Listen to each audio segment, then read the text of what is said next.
Welcome to Grow Overload, and I was messing around with my cooling system on my computer, so don't do this at home, but I have the IceGiant ProSiphon Elite. So if you're in a market for the cooler, this has been out for a while, great for on the Threadripple stuff. I hear that they're coming out with a new product sometime, which will be pretty cool. But this is, the Pro Siphon. It's kind of got that siphon technology. Instead of just using a pump to flow through, it's siphon. So really cool. It's on my Threadripper, which is a 2970WX. And what I did was ran it with Prime 95. I did small FTT, so that's max power, max heat, max CPU stress, and just see kind of what the performance is. What temps were. You're going to only go and kind of get to a certain point there. The fans kind of kick in and monitor that. But really, what is the speed of the CPU clocking in at that point in time? Then I decided to unplug the fans. I did not go through the whole thing of removing the fans. Well, there could be some blockage there, the way my case is and everything else. I wasn't going to go through that whole ordeal. I really need another testing PC just for this stuff, but I don't have it yet. So we just unplugged the fans, went down to 0 RPMs, and see what happens, right? You're going to have basically continue to generate heat, but what does the processor do, and can the IceGiant keep up at all? And then what I did was, and this is kind of maybe the most interesting part, when you're at 0 RPM on the fan, plugging the fans back in and seeing how long it kind of takes that down to get cooled down to bump that CPU back up to, full performance, which I think is the most interesting part in this, because if you're going to unplug the fans, right, there comes to a point where you're just, stuck. These processors nowadays are smart enough just to clock down to a point where they're just running really, really slow to kind of keep that heat managed. And then you have the, other side of it where once you plug it in, how fast can they clock up? And this room down here, I'm in a basement area, and that was sitting at 22 degrees Celsius. So now that we're kind of through that, let's take a look at some of these videos. And I was running a video, I kind of let it get heat soak, and then from there I let it run to see the video run to see what it is. I'll take a snippet of the video, but as you see going through here, you can kind of see that the cores were sitting at 32, 33 100 megahertz, so 3.3 gigahertz, someplace in there. Don't look at the maximum as much because I didn't reset per. This is kind of from idle on up. You see the temps, they kind of got a little high. You can see the high temps, right? That's going to be something to pay attention to, because those are actually relevant. But 68.4 degrees Celsius, and then they kind of settled in. The fans picked up to a nice pace, about 2100 RPMs there, 2200 RPMs, that in that range, and we're able to settle the temps down into a reasonable part. The CPU itself, according to Hardware Monitor, right, is pulling about 230 watts. 250 was the high point, and the cores are about 169 watts. So you kind of get a understanding from that. You'll notice that I have Task Manager below, because guess what? That was going to show me 100%. I don't understand why it was showing a full 110% in Hardware Monitor, but it was doing the full CPU usage. Keep a note on that as you look at this, because when we pop up the next cycle of just using no fans, you'll see that the utilization is much different on these processors. And each CCX, right, it has so many processors. So this is, they have quite a few cores on this, quite a few threads, right? And this is just powering away. This is heat soaked at this point. It's just staying around that temperature cycle, as you see there. And once this was done, I just let it come down to temp. So it was in that 39 to 38, 39 degree range to 30. It might have even been around the 37, but I thought it was 39 to 38 range. And that's when I decided that, hey, let's start the next round. Now, remember, don't do this at home, right? This is me messing around. I understood the risk, which could be breaking my computer or breaking the CPU, and I was okay with that side of it. Now, I don't expect this to have any long-term damage.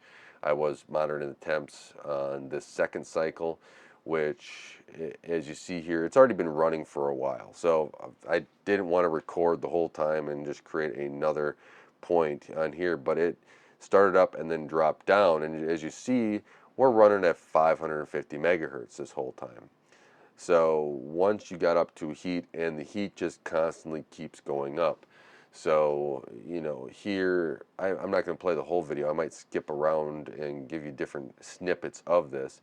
But the fan is at 0 RPMs. As you see, we're not having any fan at all. And right now, when I started the recording here, we're up in the 70s already, which is, for Threadripper of this package type, I think is a little bit more than what it's starting to get uncomfortable for me for this. I like to keep this a little bit lower because of all the different chiplets.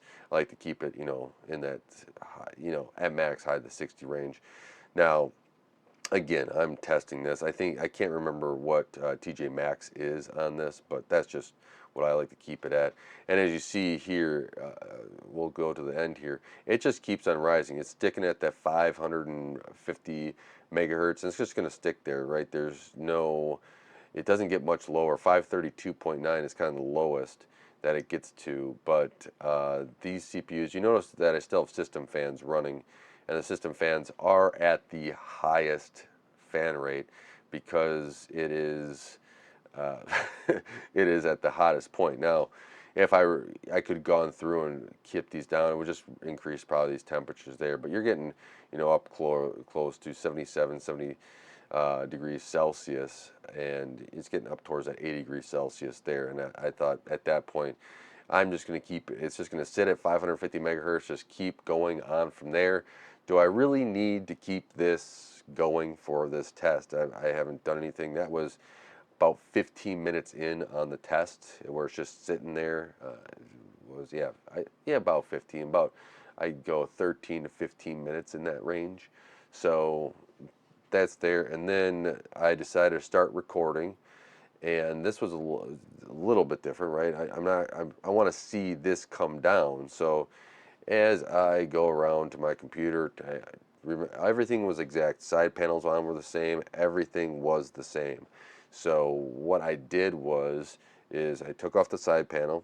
I then plugged the fans back in, and as that happens, you'll see because they're on a splitter too. So the two top fans are on a splitter, and the bottom two fans are on the splitter. So I plug in the two top fans, and all of a sudden, you'll see it instantly starts cooling, and we're down to 75 degrees, 73, 72, and you'll see once we get down to the 68s there, we're still at 18% utilization, right? It's not really utilizing much. You can see that there, but now all of a sudden we get to that 68, and it starts to hit where we're at 1500, 1800 megahertz.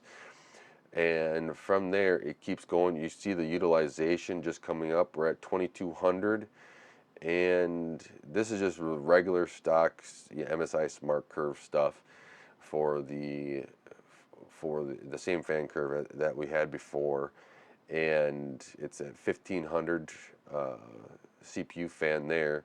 So it kind of dropped off. We're at 2700. We're starting to get to that range where we were before, and it's only taking a minute or so. We're still at 68 on the highest package there, which is what we got, but we're almost at full utilization here. We will be there soon. We're at 2900 megahertz.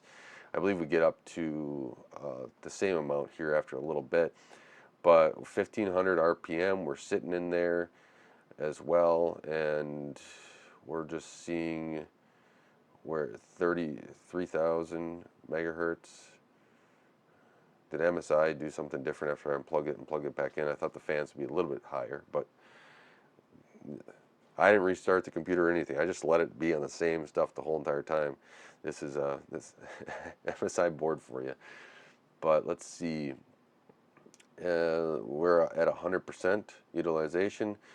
3100, so a little bit slower than that 3300 that we had. Oh, we're hitting there, and we're back, right?